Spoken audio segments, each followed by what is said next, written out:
preparing for the future. Invest in eternity.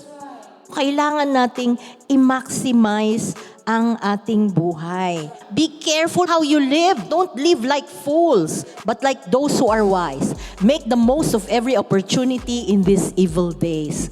Don't act thoughtlessly, but understand what the Lord wants you to do. Make a difficult choice. Ang pagsunod kay Lord ay hindi basta-basta, but it's always a privilege. Asahan mo ding sa pagsunod mo sa Panginoon, mase-separate ka sa, minsan painful ito, sa mga may halaga sa'yo. Prepare for painful separations. Ikaw ba ay yung naghahanap ng excuses? O ikaw ba yung taong naghahanap ng opportunity? Act decisively. May agarang aksyon na kailangan na manggaling sa'yo.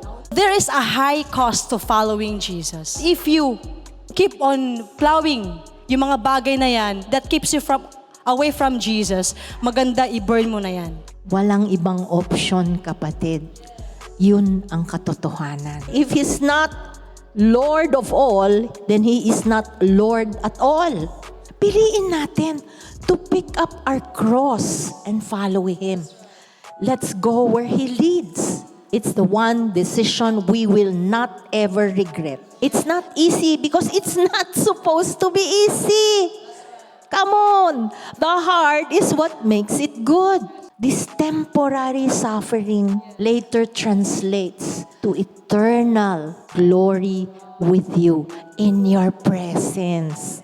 No one has ever heard, no one has ever imagined what God has prepared for those who love Him. Wow, palakpakan natin ang Panginoon.